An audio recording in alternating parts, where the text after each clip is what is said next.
Greetings, students. Today we want to continue our study of truth tables by considering how to apply them to look at the relationship between validity and tautology. So let's think about that. We're now very familiar with the idea that an argument form is valid if and only if it's impossible to have all true premises and a false conclusion. And we know what that means in terms of a truth table. We can also say, however, that an argument form is valid if and only if its corresponding conditional is a tautology. Now, tautologies are important in logic. They're what are called logical truths, and that is because they can be recognized as true because of their structure or form. It requires no assumptions or evidence to determine their truth. So this means that under any interpretation of truth or falsity of its constituent parts, a tautologous statement is always true. We call an argument that is valid in virtue of its logical form, when expressed as a proposition, tautologically valid. Now, to understand this, consider how we could turn any argument into a conditional statement. First, we want to conjoin all the premises. That means join them with an and then we want to make the conjoined premises the antecedent, with the conclusion of the argument becoming the consequent. For example, here's an argument form we've seen before called the constructive dilemma. If P then Q, if R then S, P or R, therefore Q or S. So we take the first premise and join it with an and to the second premise, then we put parentheses around them to make them a unit, and we join the third premise, then we've got parentheses around the whole thing, making this the antecedent. Then we have the arrow, and then Q or S, the conclusion, as the consequent of the conditional. We then want to evaluate the corresponding conditional in a truth table, right? So, using the method we've learned, I've generated a truth table with the requisite number of lines, 16 in this case, and here's my guide columns. And we want to see if it's a tautology. If it's a tautology, it's going to come out true here every time, in every possible instance. Now, when we do this, we want to do the conclusion first.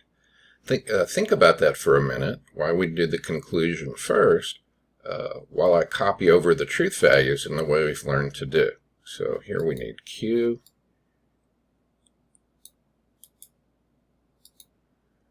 so we put in Q, and then we have S. So we're going to put in S.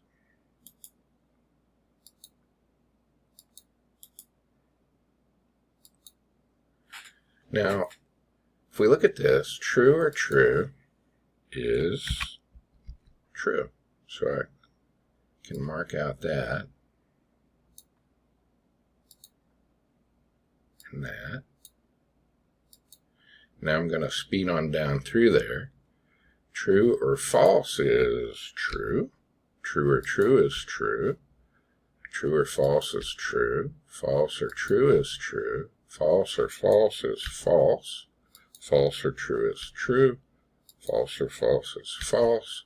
True or true is true. True or false is true. True or true is true.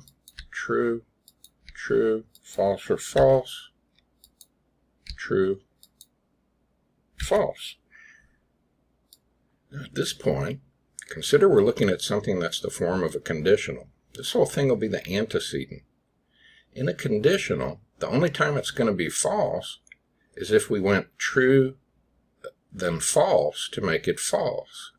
But of course, if we already have a true, it's going to have to be true no matter what this is. If this comes out as false, then true, it's true. If this comes out as true, then true, it's true.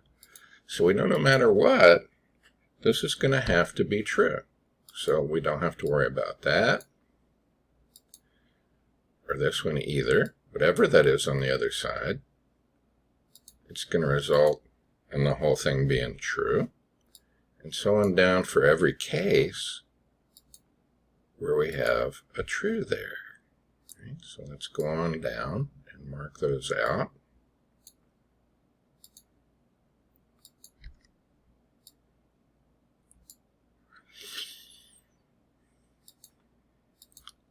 But here we won't know, right? So we'll have to go over here and fill everything out to see if we can have that as true. But for now, let's just knock out all the other possibilities.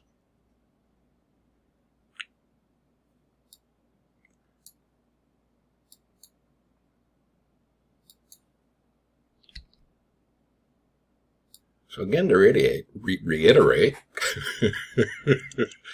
because this is a conditional, if we have true here, that ends up true here. So these cases we need to look at to see if that'll be true as well. So let's go ahead and fill these in. Right? We need the P, which is true. So let's fill in the truth values. And there's another P here that's true. And Q is false on this line, so we can fill that in. False. And R is true on this line. True. True. And S is false on this line. I can then begin to calculate the truth values. True, then false, is false. True, then false is false. So we mark out those values.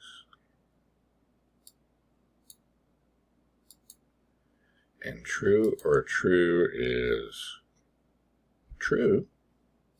So we're done with those values.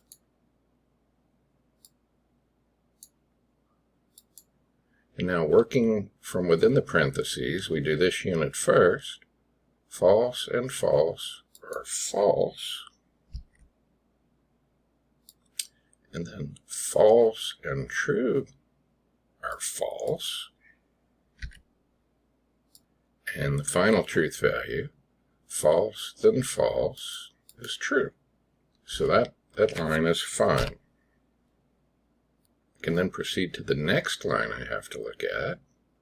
True then false is false.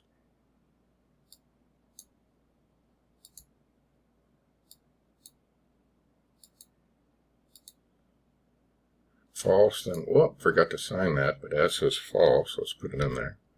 False then false is true. So that's the value of that subcomponent.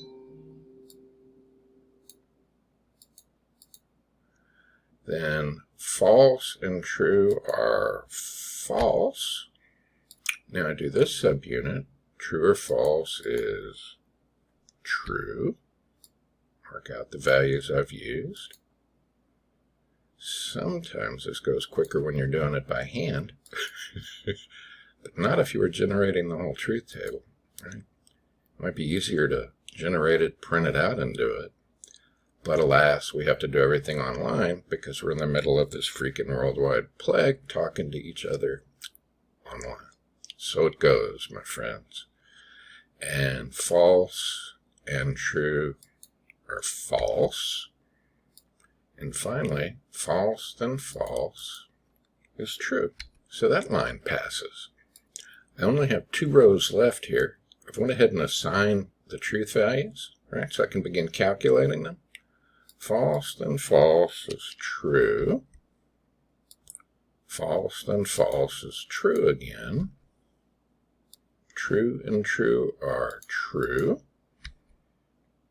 Now I do this part of the antecedent. False or false is false.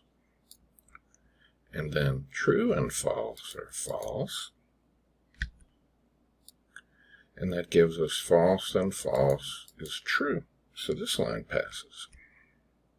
On our final line, false then false is true. False then false is true. False or false is false. I'll go ahead and fill that in. And then we can do the final calculations in our most interesting algorithm. True and true are true.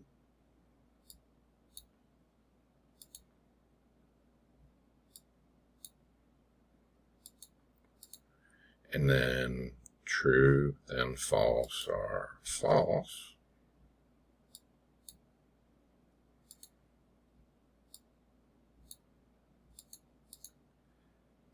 end.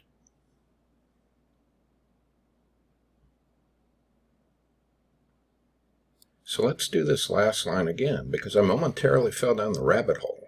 I've warned you that logic can do that to you sometimes. Just like Lewis Carroll taught us, sometimes the white rabbit takes us right down the rabbit hole, and all our logic begins to twirl around. So let's slow down and fill this sucker in. All the values are false here. So first let's fill in those. P is false, Q is false, R is false, S is false, P is false, and R are false. And now we can begin to calculate the truth value. So first we have false, then false is true. And then we have again false, then false is true. So that gives us true and true, which is true. And then we come to this subunit, the P or R, and false or false or false. And now we can calculate the final truth value of the antecedent. True, then false is false. And finally, false, then false is true. So we're done with that line.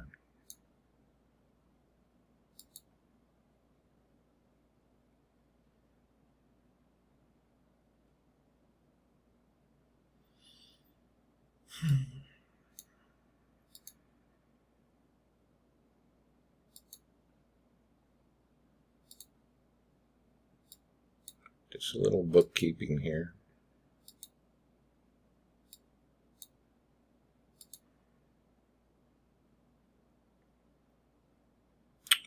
Yeah, and we see that in every instance it comes out true, so it's a tautology. So the form of constructive dilemma, when placed in the form of a corresponding conditional, turns out to be a tautology. So consider again the point I made with that. We know that an argument form is valid if and only if it's impossible to have all true premises and a false conclusion. And we can also say that an argument form is valid if and only if its corresponding conditional is a tautology. A tautology is also known as a logical truth because they can be recognized as true because of their structure or form. Right? Just in terms of their formal structure, we know they're going to have to be true in every possible instance. Right? And so an argument that's valid in virtue of its logical form is also tautologically valid. So if we look at these forms we're now familiar with, each one of them could be placed in the form of its corresponding conditional. There's modus ponens, and we can join the premises. There's modus tollens, right? Modus tollens becomes if P then Q and not Q, therefore not P, and so on. Disjunctive syllogism can be placed in the form of its corresponding conditional. Hypothetical syllogism and constructive dilemma. And we already ran a truth table on this one, but we could run a truth table on each one of these, and you can do it yourself if you want to. I think I actually have you do it in the homework. And you'll find out that each of these is a tautology. They're tautologically valid. Now, a final thing we want to play with truth tables is to sort of test our intuitions and also just have a little fun. It's to test invalidity by the method of truth assignment. Consider an argument that you might be asked to evaluate. Suppose I argued to myself, I will score badly on the test if I fail to study for the test. If I score badly on the test, then either my grade point average is lowered or I drop the course. If I drop the course, then I become a failure in life. So, if I fail to study for the test only if I become a failure in life. And here's a person that's taking school very seriously. We might wonder if they've given a good argument to themselves. Is it really true that if they fail to study for the test, they'll flunk the test and become a failure in life? Well, we make our dictionary, right? There's a little dictionary. And then there's our variables, so we don't get confused. We assign to each constant a variable. And we see to our dismay we have 5 variables, which is 2 to the 5, which is a 32-line truth table. And I don't know about you, but I don't want to do a 32-line truth table. It just seems too tedious to me. But in any case, we do have to translate it and put it into its form, its universal form. So I go ahead and number the premises and note to myself the conclusion, and I translate it. It gives me F then S, if S then L or D, if D then B, and if S then B, and then that gives me I take the variables and plug them in, and that gives me this form for the argument. Now, if we want to see if this argument is invalid, what are we looking for anyway? Remember, an invalid argument is one in which it's possible to have all true premises and a false conclusion, right? It's invalid. So that's what's going to happen to it. Invalid argument. So in a truth table, if we made our 32-line truth table, we'd look for an invalidating truth assignment, a row where there is all true premises and a false conclusion. And if we find such a line, the argument's invalid, and if we don't, then it's valid. So we're looking for evidence that the argument is invalid, because we've thought to ourselves, surely I'm not going to be a failure at life if I don't study for this test.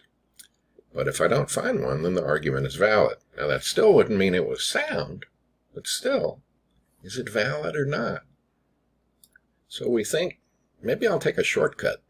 Instead of writing out the whole 32-line truth table for my argument, I can try to construct a line of the truth table where all the premises are true and the conclusion is false. I can try to think it through.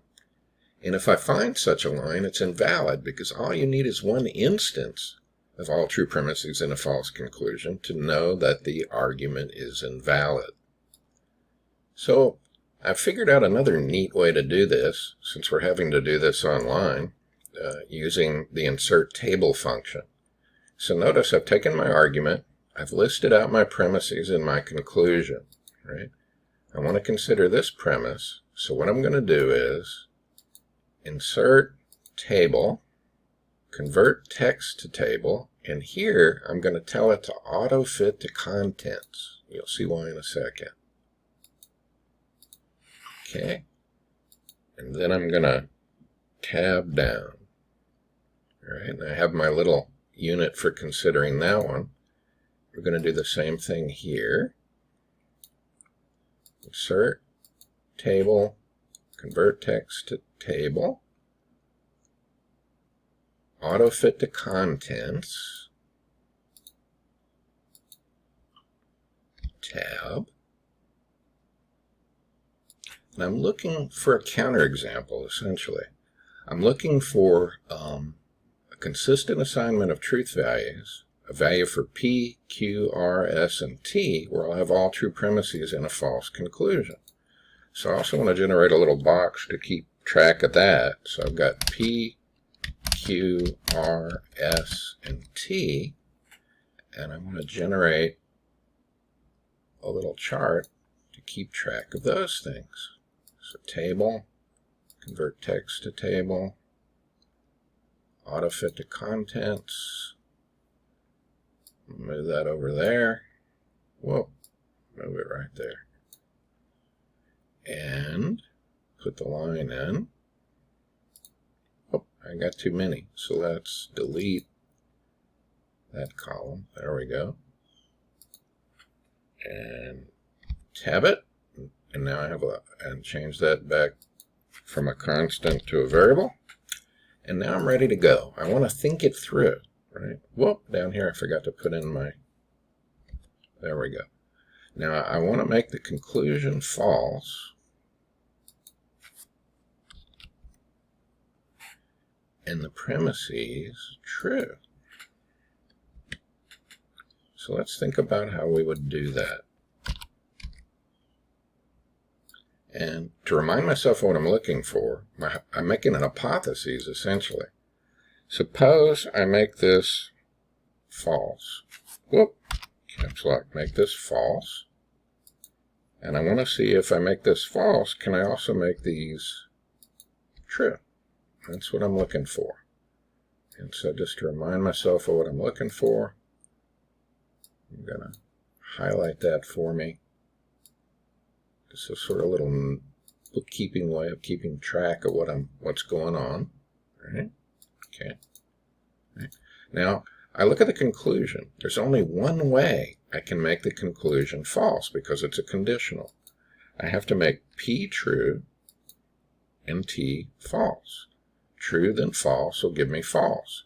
So suppose P is true and T is false. Then everywhere there's a P or a T, I make it false because I'm trying to see if I can have a consistent substitution instance, right?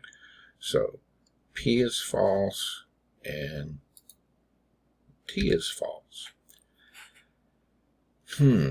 Now, if I want to make this true, if I want to make premise 3 true, S can't be true. If S were true, it would be true then false and make it false. So S has to be true.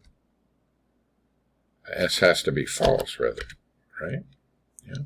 S has to be false. If it was true, it would turn it false. So S has to be false. So there's the assignment I have to have for S.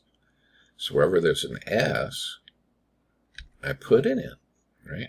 Now here I want to make this true, right? False then true would be true, and false then false would be true. So let's leave that one alone for a minute and look over here and see what I need. If this is going to become true, then suppose Q is false. Yeah, let's make Q false. We already know S is false. So if we make Q false, then false, then what we could make R false. Yeah, well, R is false. So false and false or false would be false. Let's mark that out to keep track of what we're doing. Whoop.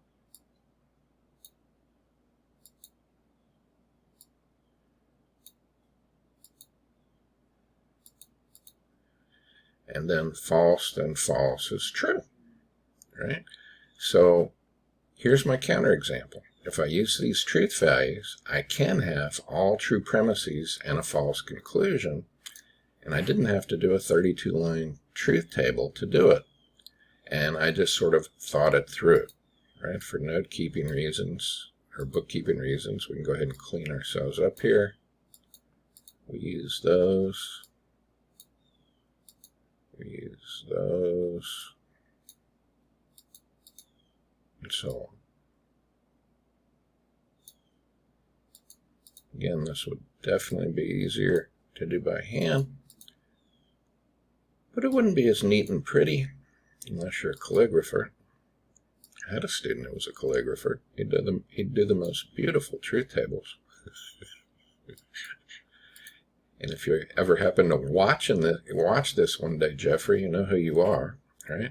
But there, our hypothesis was, can I make the conclusion false and the premises true by finding a consistent set of substitution values for my variables? And I did. So essentially, I just thought through my argument form instead of generating, going through the truth table in a sort of mechanical way, which can be more fun.